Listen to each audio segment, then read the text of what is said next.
सरकार की जय।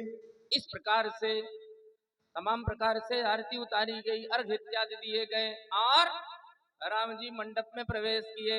यही विधि राम मंडप ही आए, आराघ देई आसन बैठाए, यही विधि राम। अब एक विडंबना हो गई महाराज। विडंबना क्या हो गई? राम जी जब विवाह मंडप में आए तो उनको बैठने के लिए आसन दिया गया, आसन। और जब सीता जी आई दुल्हन बन करके तो उनको बैठने के लिए सिंहासन दिया गया। अब सोचो, आसन माने जो जमीन के बराबर हो, जैसे कोई चटाई बिछा दो या कुछ जमीन के बराबर आसन बिछा दो तो वो आसन कहा जाता है। और सिंहासन माने जो ऊंचा हो, जैसे अब आप मान लो कि आप आसन पे बैठे हो, हम सिंहासन पे बैठे, इतना अंतर है। तो दुल्हा को बैठने के लिए आसन दिया गया जमीन के बराबर। और जब दुल्हन आई, सब देव यही भांति देव पूजाई सीता सुभग सिंहासन दियो, सीता जी को सिंहासन दे दिया गया। अब लक्ष्मण जी बड़े तेजस्वी स्वभाव के, लगे इधर उधर देखने, करे भैया हमारे नीचे अभी भाभी हुई नहीं है, होने वाली है इतने ऊपर। वशिष्ठ जी आए। वशिष्ठ जी ने कहा लक्ष्मण क्या देख रहे हो? लक्ष्मण जी ने कहा भाई देखो मेरा नाम लक्ष्मण है, लक्ष्य मन यस्य सह लक्ष्मणा, जिसका मन हमेशा लक्ष्य में लगा हो उसे लक्ष्मण कहते हैं। गुरुदेव। वशिष्ठ जी ने कहा हाँ बोलो। बोले लगता है यहाँ कोई अनुशासन देने वाला नहीं है क्या? बताओ, दुल्हा नीचे आसन पर और दुल्हन ऊपर सिंहासन पे, ये कौन सी परंपरा है यहाँ की?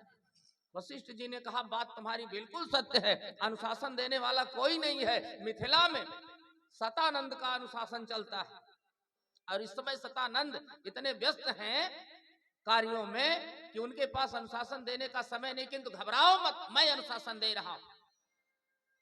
अब वशिष्ठ जी एक बात ध्यान रखना, जिस देश में, जिस परिवार में, जिस समाज में शासन पर अनुशासन नहीं होगा, वह देश, वह परिवार, वह समाज कभी विकास नहीं कर सकता, कभी विकास नहीं कर सकता। महाराज महाराणा प्रताप के शासन काल में भामाशाह का अनुशासन चलता था। छत्रपति शिवाजी के शासन काल में समर्थ गुरु रामदास का अनुशासन चलता था। अकबर के शासन काल में बीरबल का अनुशासन चलता था। महाराज शिव दधित हरिश्चंद्र इत्यादि महाराजाओं के शासन काल में वशिष्ठ जी का अनुशासन चलता था। जब तक शासन पर अनुशासन नहीं होगा तब तक परिवार, समाज, राष्ट्र कभी विकास नहीं कर सकता, कभी विकास नहीं कर सकता। वशिष्ठ जी ने अनुशासन दिया, कंडीशन में डिफरेंट आया, स्थिति में परिवर्तन आया। क्या? गोस्वामी जी की मंगलमय लेखनी चली, most important line in this stanza in Ramcharitmanas written by Tulsidas. क्या बोले? तब वशिष्ठ दीन्ही अनुशासन, तब वशिष्ठ दीन्ही अनुशासन, दीन्ही अनुशासन। अरे बर दुलहिनी बैठे एक आसन, दुलहिनी बैठे एक आसन, बर दुलहिनी बैठे एक आसन, बर दुलहिन बैठे एक आसन।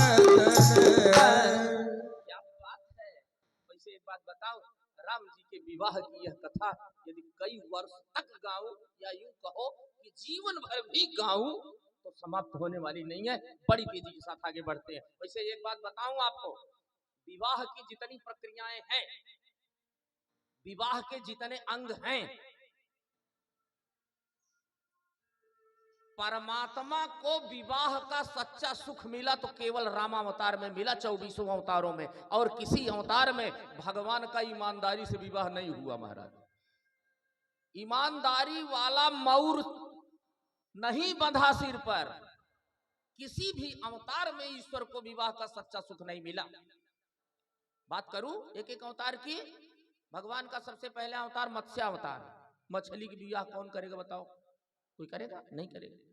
12 अवतार। 12 माने सूकर। अभी किसी को सुअर का बच्चा बोल दो तो मारपीट हो जाए महाराज। हाँ, लेकिन भगवान ने सूकर का रूप धारण किया अपने भक्तों के कल्याण के लिए, जगत के हित के लिए। भगवान ने सुअर भी बनना स्वीकार किया। सूकर का विवाह नहीं हुआ। नरसिंह अवतार, इतना विभत्स और भयानक रूप कि पुरानी घरवाली ही थर-थर कांप रही है तो नई लड़की कौन पसंद करेगी महाराज। भगवान परशुराम 24 घंटा आंखों में इतना कोप भरा रहता था कि हाल चाल पूछने के लिए भी किसी की ओर देखते थे तो सामने वाले को लगता था मृत्यु आ गई। तो कौन लड़की पसंद करेगी? इसलिए इनका भी विवाह नहीं हुआ। कोई भी अवतार देख लो आप भगवान का, सब जाने दो। कन्हैया की बात करूं, भले इधर से उधर से लूट के खसोट के जरासंध के जेल खाने से कहीं से सत्यभामा को लाया, कहीं से जामवंती को लाए कन्हैया, कहीं से ललिता को लाए, कहीं से रुक्मिणी को हरण करके लाए। हाँ, रुक्मिणी का हरण हुआ था महाराज। श्रुता गुणान भुवन सुंदर श्रृणुयतामते। भागवतकार लिखते हैं निर्वेश्य कारण विवरैर्हर तोंगतापम रूपम दृशाम दृशमताम खिलार्थलाभम त्वय्यच्युता विसति चित्तम पत्रपम में हरण हुआ था रुक्मिणी जी का। पता नहीं कहां कहां से इधर उधर से भले 16,108 रानियों को कन्हैया ले आया हो, किंतु ईमानदारी का मोर नहीं बंधा कभी। बताओ बंधा हो तो? जिंदगी भर रोता रह गया बेचारा कन्हैया। और कभी कभी तो रो करके मैया जसोदा से कन्हैया कहता भी है। क्या कहता है? अरे मैया, हे मैया कर दे मेरो ब्याह, मंगा दे दुल्हन गोरी सी। मैया कर दे, मैया कर दे मेरो ब्याह, मंगा दे कन्या गोरी सी। मैया कर दे मेरो ब्याह, मंगा दे दुल्हन गोरी सी। मैया कर दे मेरो ब्याह, मंगा दे दुल्हन गोरी सी। यशोदा मैया ने कहा क्या कहा? फिर से बोल। गोरी सी दुल्हन? अच्छा एक बात बताओ, हम चाहे जितने काले कलूटे बदसूरत हों, किंतु सबको दुल्हन गोरी ही चाहिए। शिव पूजन भैया है ना? एकदम करियवा दुल्हा जो होंगे ना, उनको भी गोरी ही दुल्हन चाहिए।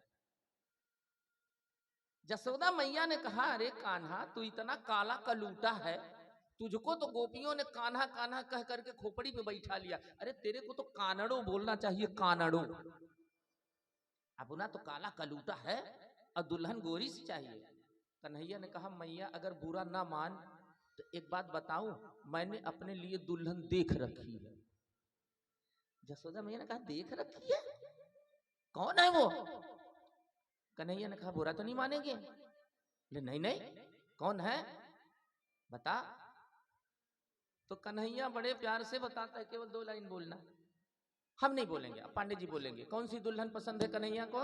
राधिका गोरी ते, जय जय। धीरज की झोरी ते, मैया करा दे मेरो ब्याह। राधिका गोरी ते, धीरज की झोरी ते, मैया करा दे मेरो ब्याह।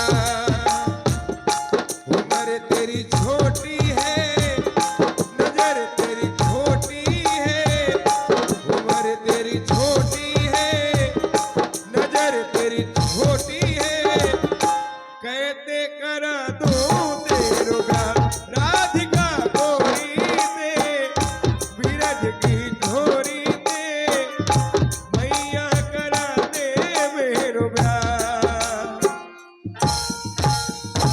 क्या बात है! कन्हैया बेचारा जीवन भर विवाह के लिए तरसता रह गया। ईमानदारी का मोर नहीं बंधा। अरे कहां से बनेगा महाराज ईमानदारी का मोर? जिसका जन्म चोरी से हुआ, जिसका नामकरण चोरी से हुआ, जिसका शिक्षा दीक्षा चोरी से हुआ, जो हमेशा दही मट्ठा छाछ मक्खन चुरा के ही खाया, तो का ईमानदारी से बिया होगा क्या? बिया वो ईमानदारी से नहीं हुआ, वो भी चोरी ही से हुआ जो हुआ। सोचो सोचो। किंतु भगवान के 24 अवतारों में केवल रामावतार ही एक ऐसा अवतार है जिसके विवाह में विवाह की सारी परंपराओं का पूर्णतः निर्वहन किया गया। ऐसा कोई अंग विवाह का बचा ही नहीं जो राम जी के विवाह में न हुआ हो महाराज। हाँ, वहां भांवरी भी घूमी, प्रामोदे तमोने भांवरे फेरी, नेग सहित सब रीति निवेरी।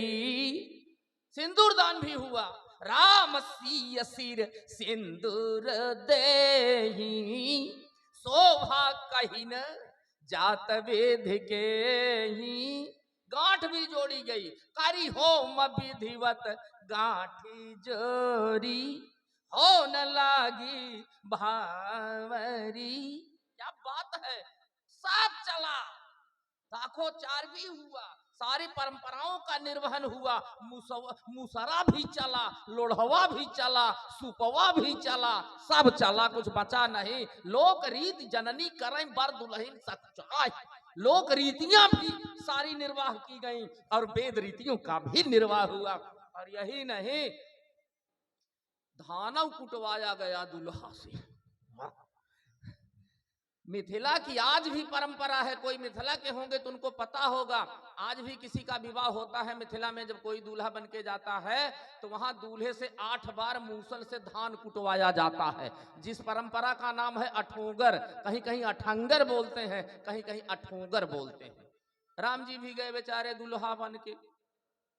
हाँ, अब हम ज्यादा नहीं, एक झांकी दिखाऊं आपको, झांकी देखो आप, झांकी। महाराज जनक का दिव्यतम सोने का मंडप है। चारों भाइयों का विवाह एक ही मंडप में हुआ था। सोने का दिव्यतम मंडप, फर्श से लेकर छत तक मड़ियां जड़ी हुई हैं महाराज। और उस दिव्यतम मंडप में चारों तरफ महान व्यक्तित्व बैठे हुए हैं। एक तरफ वशिष्ठ जी के साथ महाराज दशरथ सुंदर सिंहासन पर विराजमान है, दूसरी तरफ सतानंद जी के साथ महाराज जनक विराजमान हैं। कुछ थोड़ा सा अलग हट करके एक अलग सिंहासन पर तपस्वी श्रेष्ठ ऋषि विश्वामित्र जी विराजमान है। एक तरफ मिथिलावासी खड़े, दूसरी तरफ अयोध्यावासी खड़े। क्या बढ़िया बात है।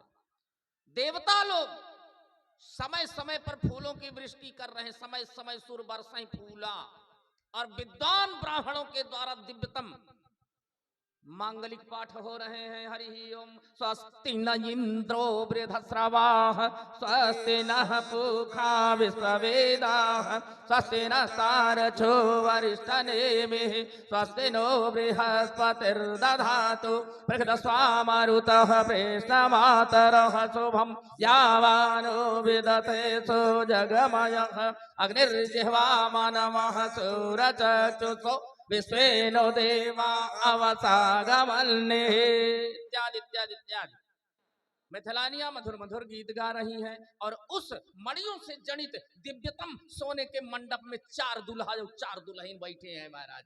पहले दुल्हा देखो कौन कौन है।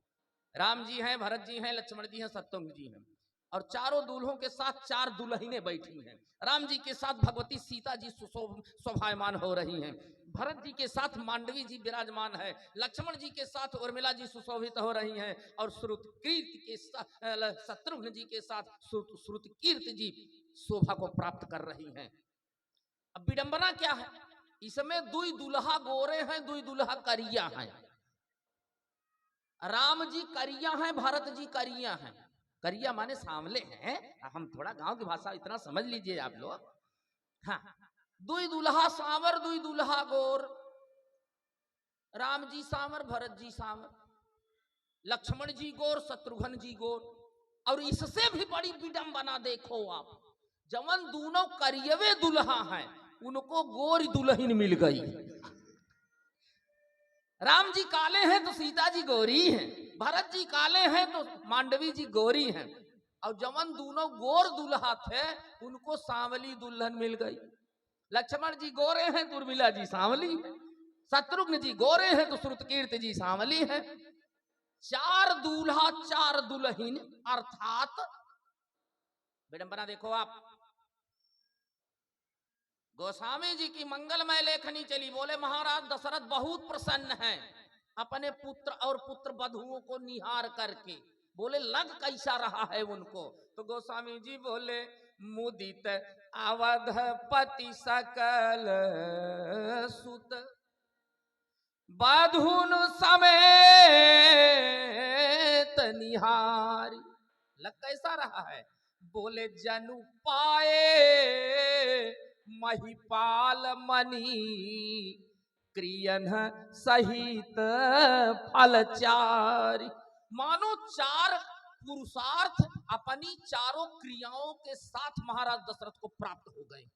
चार पुरुषार्थ कौन है?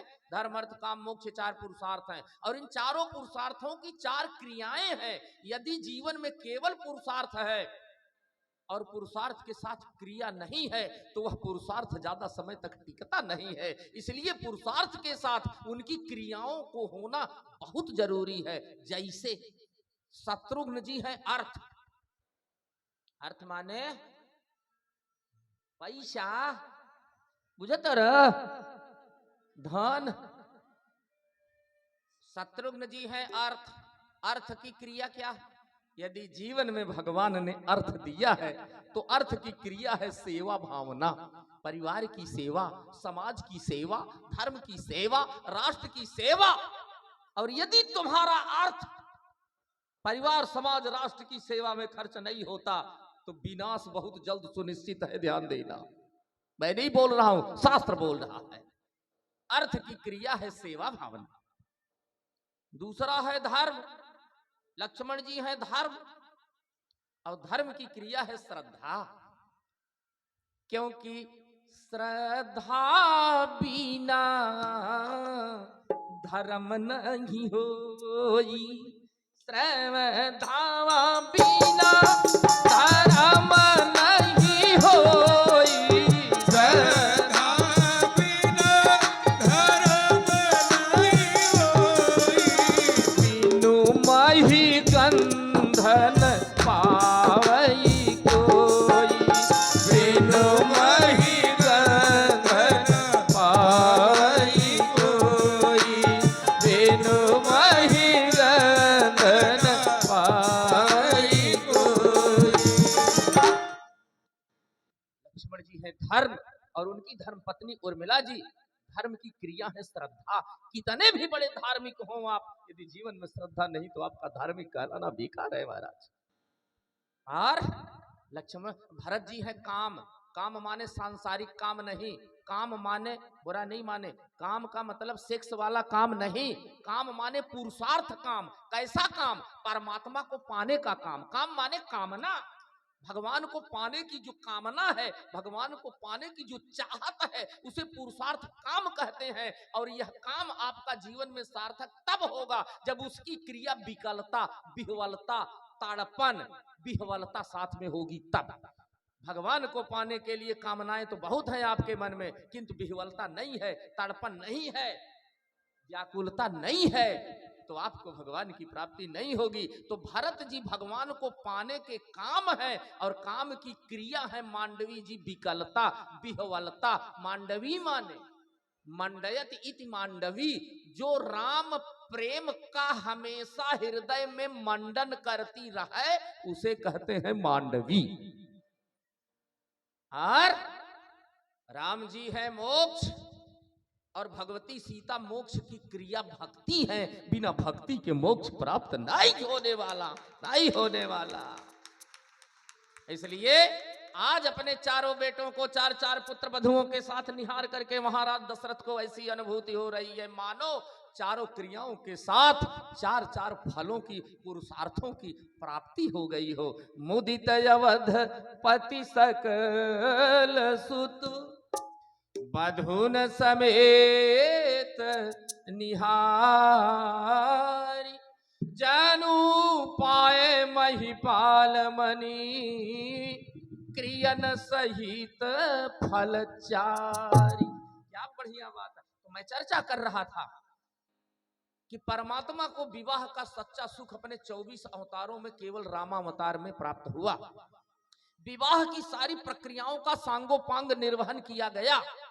भगवान राम जब कोहबर में गए तो मिथिलानिया इकट्ठा, जब दूल्हा कोहबरे में जा था, तमरे लोग यहाँ देखे होगा, जितनी माताएं रहेंगी सब इकट्ठा हो जाएंगी और खूब हंसी मजाक होता है, थोड़ा आपस में दूल्हे को परेशान करती हैं। तो सब हंसी मजाक कर रही थी, दूल्हे को परेशान कर रही थी। अचानक एक मिथिलानी इतना मोटा मूसल लेके आई, बोली ये लो। राम जी ने कहा ये क्या है भैया? और बेचारे कभी मूसल देखे ही नहीं। अरे महाराज, इतने महान व्यक्तित्व के पुत्र थे। सोचो, चक्रवर्ती सम्राट थे महाराज दशरथ, ससुर चकवई कौशल राउ भुवन चारि दस विदित प्रभाव, जिसका प्रभाव ही 14 भुवनों में विदित हो। ऐसे भोपाल चक्रवर्ती चक्रचूड़ा मणि के पुत्र है राम जी। उनको मूसल मूसल कभी देखे ही नहीं थे बेचारे। क्या समझे? बोली क्या है कि? मिथिलानी ने कहा ये कंप्यूटर है आने वाले समय का। कंप्यूटर? इससे क्या होता है? मिथिलानियों ने कहा इससे परीक्षा फल निकाला जाएगा। पांडे जी ध्यान दीजिए हमारी तरफ, आप हमारी तरफ देखते रहें और कोई देखे चाहे ना। हमको लगता है कि सारी दुनिया हमें देख रही थी तरह, बस आप देखते रहें तो हमें सारे लोगों का स्नेह आपके स्नेह के बराबर ही मिल जाया करता है, अपने आप मिल जाएगा, कोई दिक्कत नहीं। बस आप थोड़ा कंसंट्रेट रहें बस। आइए बड़ी तेजी के साथ आगे बढ़ते हैं। मिथिलानी ने कहा ये कंप्यूटर है। राम जी ने कहा इससे होता क्या है? मिथिलानी ने कहा इससे परीक्षा फल निकाला जाएगा। राम जी ने कहा करना क्या होगा? मिथिलानी ने कहा इसी से, इसका नाम है मूसल, और इससे तुमको 8 बार धान कूटना पड़ेगा। अब बड़ी ऊंची चीज बताने जा रहा हूं, सीताराम ध्यान देंगे सब लोग, बहुत कंसंट्रेट होकर सुनेंगे। मिथिलानी ने कहा 8 बार धान कूटना है, किंतु ध्यान रखना पड़ेगा कि यदि एक कौ चावल टूटा तो हम सब लोग जान जाएंगे कि तुम अपने असली बाप के नहीं हो। अब बेचारे राम 3 लोक के मालिक, सारे संसार के जीवों को कर्म बंधन की डोरी में बांधकर नचाने वाला परमात्मा और सारे संसार के जीवों के नाच का आनंद लेने वाला परमात्मा आज स्वयं जीवों के बंधन में बंध गया और बंध करके असाधारण ईश्वर साधारण काम कर रहा है। धान कूट रहे राम जी मूसल लेके, इधर राम जी मूसल लेके धान कूट रहे और उधर मिथिलानियां बड़ा मधुर मधुर गा रही हैं। कैसे? संतों ने संकेत किया, अरे चित चोरवा जय हो, हे चित चोरवा, चित चोरवा आजू बधैलन है चित चोरवा। ओ चित चोरवा जे बधैलन हो, चित चोरवा आज बधैलन हो, चित चोरवा। चोरवा आजू बधैलन है चित चोरवा। चित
मिथिला, वो तो मिथिला, भला मिथिला पे जादू चलैल न हे चित चोरवा। अरे भला मिथिला पे जादू चलैलन हे चित चोरवा। भले मिथिला पे जादू चलैलन हे चित चोरवा। हो चित चोरवा आज बधैलन हे चित चोरवा। हो चित चोरवा आज बधैलन हे चित चोरवा। चित चोरवा आज बधैलन हे चित चोरवा।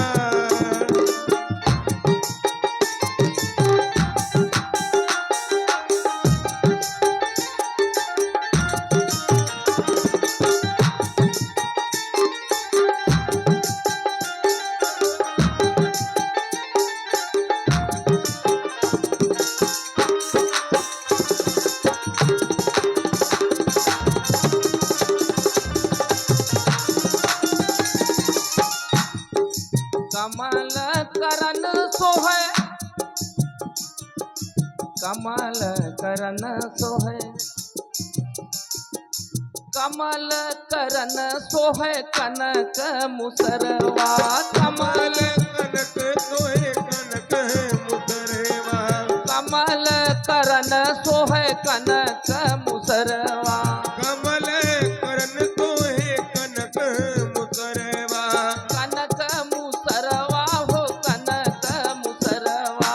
कनक मुसरवा हो कनक मुसरवा। कमल करन सोहे कनक मुसरवा। कमल करन सोहे कनक मुसरवा। आठ बेरी, हाँ हाँ आठ बेरी, भला आठ बेरी, अरे आठ बेरी, ओ तो आठ बेरी, अरे आठ बेरी धनवा कुटैल न हे चित